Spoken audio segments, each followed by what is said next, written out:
بسم اللہ الرحمن الرحیم۔ پروگرام انسائیڈ دی نیوز اور میں ہوں ڈاکٹر ثنا غوری۔ ملک میں اسی وقت ہی ترقی ہو سکتی ہے جب جمہوریت کا تسلسل برقرار ہے، اور جمہوریت کے تسلسل کے لیے ضروری ہے کہ تمام سیاسی پارٹیوں کو میدان میں لایا جائے۔ پھر عوام کا یہ فیصلہ ہے کہ کس کو وہ اپنے ساتھ آنے دیتے ہیں اور پاکستان کی قیادت ہاتھ میں دیتے ہیں اور نہیں دیتے، یہ بات کے بات ہے۔ لیکن یہ کہنا کہ ایک جماعت کو کسی سسٹم سے آؤٹ کر دینا، اس کے بعد یہ کہنا کہ جی بڑے اچھے الیکشنز ہو جائیں گے، تو یہ ابھی کچھ ڈائجسٹ ہونے والی بات ہے نہیں۔ دوسری طرف نواز شریف صاحب کا جو بیانیہ ہے اور احتساب کا جو انہوں نے نعرہ لگایا ہے، خود ان کی پارٹی میں اس کے حوالے سے مخالفت سامنے نظر آ رہی ہے۔ لگتا ہے کہ ان کا نعرہ کچھ بھنور میں پھنس گیا ہے۔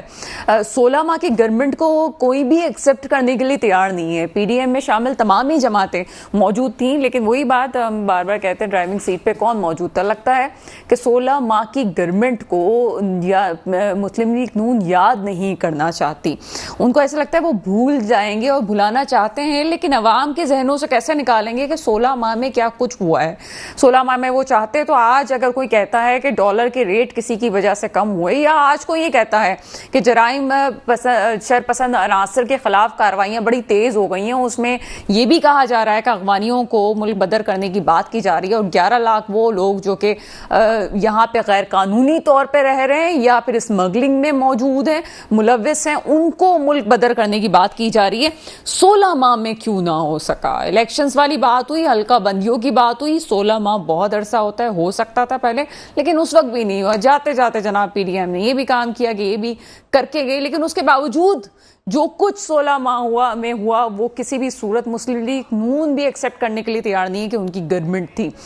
کہنے کو مسلم لیگ نون میں ان کے نواز شریف صاحب کے بھائی کی گورنمنٹ رہی، وہ سیٹ پہ موجود تھے، لیکن اس کے باوجود دونوں بھائیوں کا اختلاف شروع سے ہی کچھ موضوعات پہ رہا، کچھ چیزوں میں رہا، اور خود ان کی پارٹی کے اعلیٰ قیادت کے لوگ بھی آج نالا نظر آتے ہیں۔ شاہد خاقان عباسی بڑے سرگرم نظر آتے ہیں، اور لگتا کچھ یوں ہے کہ کوئی نئی سیاسی جماعت کی پیشن گوئی ہے، اور نئی سیاسی جماعت ایوریبڈی نو دیٹ کہ کسی بھی اشارے کے بغیر ممکن نہیں ہے۔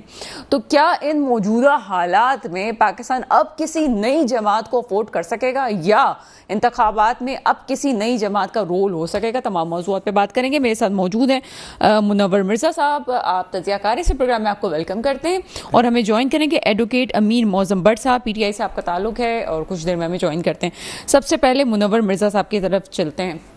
منور مرزا صاحب، 21 اکتوبر کو آنے کی بات ہو رہی ہے نواز شریف صاحب کی، لیکن انہوں نے اچانک سے شاید ایک نئے بیانیے کی ضرورت تھی، انہوں نے احتساب کی بات کی، اور احتساب بھی ان کا جن کا پہلے کبھی احتساب نہیں ہوا۔ ٹھیک ہے، موجودہ جو اسٹیبلشمنٹ ہے وہ ان لوگوں کے بعض اوقات مخالف ہو سکتی ہے جو ان سے پہلے سیٹ میں موجود تھے، لیکن اپنے ہی لوگوں کا احتساب کبھی ہوا نہیں ہے، چاہے وہ پرویز مشرف صاحب تھے یا کوئی اور لوگ تھے، ان کا کبھی ہوا نہیں۔ تو اب یہ نواز شریف صاحب کا جو بیانیہ ہے وہ کس حد تک ان کو نقصان پہنچا سکتا ہے؟ بالکل، دیکھیے، سب سے پہلے تو میں آپ سے یہ کہوں گا کہ یہ تو نواز شریف صاحب اور نون لیگ یہ بہتر جانتی ہوگی، اور وہ لوگ جو یہ لفظ بیانیہ یعنی نیریٹو گزشتہ 5 سال سے 6 سال سے استعمال کیے چلے جا رہے ہیں، وہ بہتر جانتے ہوں گے کہ ایک ایسے ملک میں جو کہ دیوالیہ والے سٹیج پہ ہو، اور لمبی چوڑی کیوں ہم یعنی اپنا رونا روئیں آپ کے سامنے بیٹھ کے، ایوری بڈی نوز کہ ہم کس سے گزر رہے ہیں، خود ہی ایوری بڈی نوز، سڑکوں پہ دیکھ لیں، خود ہی لوگوں سے بات کر لیں، بتا دیں گے آپ کو۔ تو بیانیہ کی کیا ضرورت ہے، ہمیں نیریٹیوز کی کیا ضرورت ہے؟ یہ کس نے یہ بیماریاں ہمارے اندر لگا دی ہیں؟ دنیا میں کہاں بیانیے ہوتے ہیں؟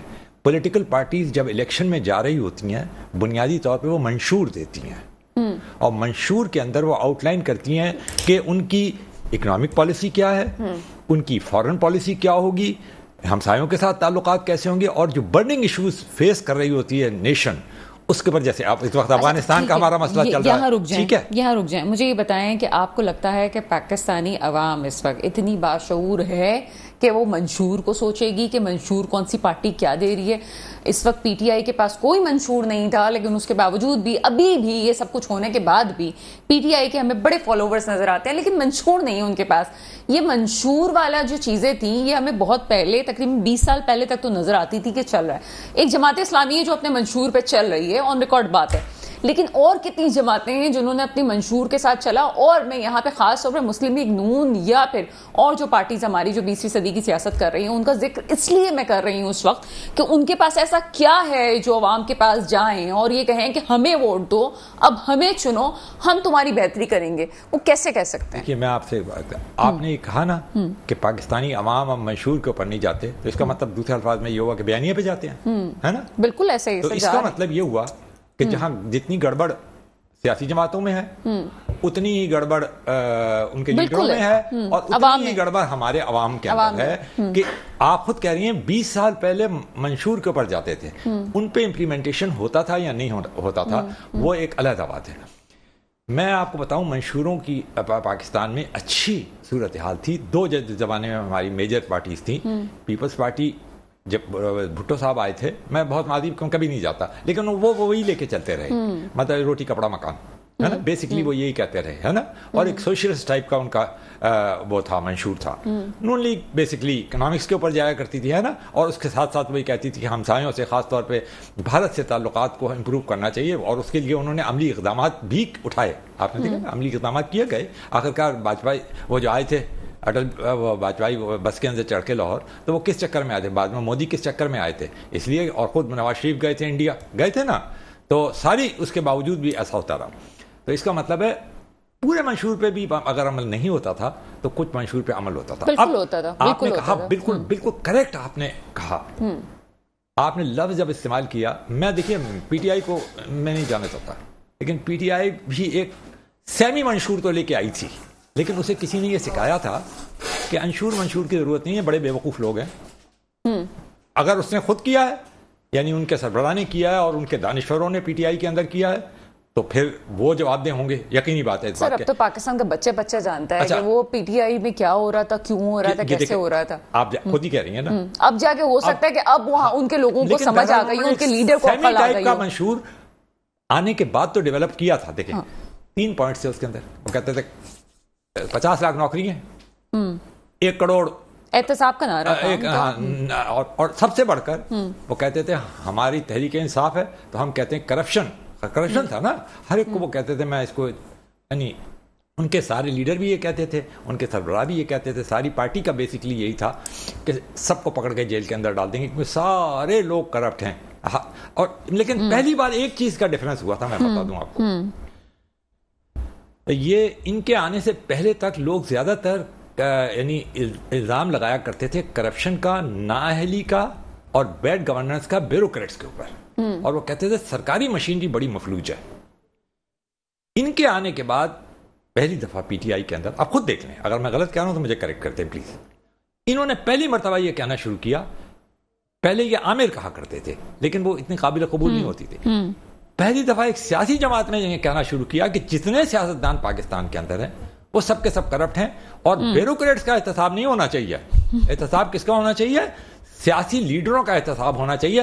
اور اس کا نتیجہ سوال تو اٹھا تھا نا کہ بیڈ گورننس زیادہ بری چیز ہے یا پھر کرپشن بری چیز ہے. میرا خیال ہے کہ یہیں پہ آ کے نہج پہ آ کے رک گئی کہانی کہ ہم بیڈ گورننس کو روئیں گے یا وہ ٹھیک تھے جو کرپشن کر رہے تھے. دیکھیے corruption is equally a bad evil, and وہ جو بیڈ گورننس ہے وہ بھی اتنی ہی بری چیز ہے. اچھا, بیڈ گورننس جنم لیتی ہے کرپشن سے, اور کرپشن جنم لیتی ہے bad governance. P T I کے لوگوں کی کرپشن اتنی نہیں تھی, مطلب ایسا نہیں تھا. ان کے ساتھ جو لوگ شامل ہوئے, وہی بات جو تھوڑی دیر پہلے میں نے کہی تھی کہ اب تو چیئرمین پی ٹی آئی بھی سمجھ ہی گئے ہوں گے کہ ان کو اپنے ساتھ کس کو رکھنا چاہیے, کس کو نہیں رکھنا چاہیے, اور خود بھی بہت ساری چیزیں لرن کرنے میں ٹائم لگتا ہے. ویسے بتا دوں آپ کو, سر ایسے تو کوئی بھٹو نہیں بن جاتا, ایسے تو کوئی بے نظیر, اور ایسے تو کوئی نواز شریف نہیں بن جاتا. ایسے دیکھیں نا, اور ایسے خود پیپلز پارٹی کو بھی it took them a very long time, around about 50 years after the fall of East Pakistan. اور آپ ابھی دیکھیں نا کیا صورتحال ہے, کیسا سیف کھیلی ہے Peoples Party. They started learning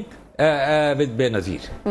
وہ جب سیکنڈ ٹرم میں آئیں تو وہ پھر بہت ہی میچیور قسم کی لیڈر ہو کے آئیں. فرسٹ ٹرم میں اتنی میچیور نہیں تھی. she had to do lot of compromise. Sorry میں انگریزی میں کچھ زیادہ بول گیا ہوں, میں اتنا انگریز ہوں نہیں ویسے, معاف کر دیجیے گا مجھے. سر کمپرومائز والا لفظ جو ہے نا بڑے مزے کا ہے, اور یہ کمپرومائز والے ورڈ پہ آگے بھی چلتے ہیں, اور بڑا اچھا آپ نے مجھے پی ٹی آئی والوں سے سوال کرنے کا موقع دے دیا لفظ کمپرومائز پہ. میر معظم بٹ صاحب میرے ساتھ موجود ہیں, ایڈوکیٹر, آپ پی ٹی آئی سے آپ کا تعلق ہے, ایسا پروگرام میں آپ کو ویلکم کرتے ہیں. بہت شکریہ. اسٹوڈیو میں مجھے آواز نہیں آ رہی ہے؟ جی بہت شکریہ. ٹھیک ہے امیر موزم بٹ صاحب, کوشچن تو مجھے آپ سے کچھ اور پوچھنا تھا, پہلے اس کا مجھے جواب دیجیے گا کہ یہ جو کمپرومائز والا ورڈ ابھی تھوڑی دیر پہلے اسٹوڈیو میں بولا کیا ہے, یہ کیا کوئی بگ ڈیل ہونے والی ہے, کوئی بڑا کمپرومائز ہو جائے گا؟ لگتا ہے کہ کچھ ایسے حالات سنگن آ رہی ہے, تو کیا اب کوئی کمپرومائز ہوگا آپ کی پارٹی کا اور موجودہ سیٹ اپ کا؟ دیکھیے پس پردہ جو ہے یہ اسٹیک ہولڈرز جو ہیں ان کے درمیان معاملات طے پا جانے کی روایت تو بہت پرانی ہے. اب پاکستان میں قدم قدم پہ یہ ایسے فیصلے ہوئے ہیں, چاہے معین قریشی صاحب کو لانا ہو, چاہے آپ نے افتخار چودھری صاحب کو دوبارہ بحال کرانا ہو, تو آئین میں کچھ لکھا ہوتا ہے, بات کچھ بن جاتی ہے. تو اگر کوئی کمپرومائز ہو بھی جاتا ہے تو وہ ایک حیران کن بات نہیں ہے. پاکستان میں یہ روایت رہی تو ہے, دکھنے کو نہیں مل رہی, قیافہ آرائی ضرور ہو رہی ہے. یہی میں جواب عرض کر سکتا ہوں آپ کو. لیکن سر یہ کچھ ایسی بھی تو کچھ وجوہات نہیں ہیں کہ ایک ملک ایک ویڈیو جاری کرتا ہے اور اس میں سابق وزیر اعظم پی ٹی آئی کے رہنما کو بھی دکھایا جاتا ہے, خاص طور پہ بڑے اچھے طریقے سے پورٹریٹ کیا جاتا ہے, تو کیا یہ بھی کہیں پریشر تو نہیں آیا لوگوں پہ, یہاں پہ فیصلہ سازوں پہ, کہ ان کی باہر دوسری دنیا میں ممالک میں اتنی ہے رسپیکٹ ہے ابھی کہ بات کی جا سکتی ہے, چیزوں کو بہتر کیا جا سکتا ہے؟ کیا یہ بھی آپ کو لگتا ہے کہ کوئی پریشر ہے؟ میں یہ سمجھتا ہوں کہ عمران خان نے شبانہ روز محنت اور جدوجہد سے دنیا بھر میں اپنا مقام بنایا ہے. جس دورانیے میں وہ الیکشن کیمپین کر رہے تھے اس وقت بین الاقوامی سطح پہ گڈ گورننس اور کرپشن کے ایشوز اور مذہبی جو ہم آہنگی کے مسائل تھے, یہ تین جو ہے سر چڑھ کے بول رہے تھے اور دنیا کے نزدیک امپورٹنٹ تھے. پھر جسٹس سسٹم جو ہے اس سسٹم کا درست ہونا بھی دنیا کے لیے ایک دلچسپی کی بنیاد تھی, اس لیے کہ پاکستان جو ہے انصاف کے نظم میں دنیا میں آخری سطح پہ کھڑا ہوا ہے. تو عمران خان جب انصاف کے نفاذ کے لیے, گڈ گورننس کے لیے, کرپشن کے خلاف کریک ڈاؤن کرنے کے لیے اور مذہبی جو تعلقات ہیں وہ کو ایگزسٹنس کی طرف لے جانے کی طرف مائل ہوئے, تو ان کی جدوجہد ہی کا نتیجہ تھا کہ انہیں بہرحال ریزسٹنس بھی فیس کرنی پڑی ہے. تو وہ اپنے ایجنڈے پہ بھی قائم رہے اور دنیا میں ان کی عزت اور ان کا احترام پایا جاتا ہے, یہ تو ایک حقیقت ہے. سر ابھی ایک اور نئی چیز جو سامنے آ رہی ہے, جو نگراں سیٹ اپ ہوتا ہے وہ کسی معاملے میں نہیں پڑتا, اپنا کام کر رہا ہوتا اور ایک آپریشنل ورک کے لیے آیا ہوتا ہے, فیصلہ نہیں کرتا, بیانات نہیں دیتا. ایک بیان نگراں وزیر اعظم کا آیا پی ٹی آئی کے حوالے سے, ایک جو ہے وہ ان کے وزراء نے کسی نے مسلم لیگ نون کے بارے میں بیان دے دیا, اس میں جو سامنے جو ریئیکشن ہے, آپ لوگوں کا تو ریئیکشن اتنا نہیں, میں ابھی پوچھوں گی آپ سے, لیکن جو مسلم لیگ نون کا آیا اور اچانک سے کسی کے قد کا ذکر کر دیا کہ کس کو اپنے قد میں رہنا چاہیے اور کس کو کہاں تک بات کرنی چاہیے, یہ نگراں سیٹ اپ کیوں بیانات اس طرح سے دے رہا ہے؟ کیا اختیارات ہیں ان کو؟ یہی بات تو درست ہے, یہی سوال تو اٹھائے جانے چاہیے. اگر ہمارے وزیر اعظم یا نگران حکومت کا قد ہوتا تو کیا وہ قومی اسمبلی میں جا کے جو ملک اتنے مسائل سے بین اس میں اقوام متحدہ میں جا کے جو ملک اتنے مسائل میں گزر رہا ہے, وہ سب کو ہٹا کے اپنی سیلفی لے کے جو ہے اس کی تصویریں جاری کرتا؟ یقینی طور پہ یہ اممیچور لوگوں کے اممیچور کام ہے, انہیں لایا گیا ہے. اچھا سر, یہ تو خیر آپ کہنے کے کاکڑ صاحب کی ننھی ننھی خوشیاں تھیں, سیلفی بڑی تنقید کا نشانہ بن رہی ہے, لیکن ساتھ ساتھ یہ بات امپورٹنٹ ہے, وہ بات ایک طرف ہے, وہ بالکل تنقید کا نشانہ بن رہا ہے. لیکن جو میرے ذہن میں ایک سوال ریز ہوتا ہے, ٹھیک ہے آپ دوسرے ممالک کے دورے پہ جائیں, لیکن ملک اس وقت جس نہج پہ ہے, جہاں ہم ڈالر ریٹس کی بات کر رہے ہیں, اسمگلنگ کی بات کر رہے ہیں, افغانیوں کے شوق کی بات کر رہے ہیں, وہاں اتنے لانگ ٹرپس, اس کی کیا ضرورت پیش آتی ہے جبکہ ملک خسارے میں ہے, ملک مسائل کا شکل, لیکن ہم دوسرے ممالک کے ٹی وی چینلز کو ایسے انٹرویو دے رہے ہیں جیسے ہماری بس یہ اس کے بعد کچھ بھی نہیں ہونا, یہ ہمارا آخری ٹینیور تھا, آگے تو ہمیں سیاست کرنی نہیں ہے, ہم سارے مزے اس وقت لوٹ لیں جتنے ہمارے پاس وقت ہے.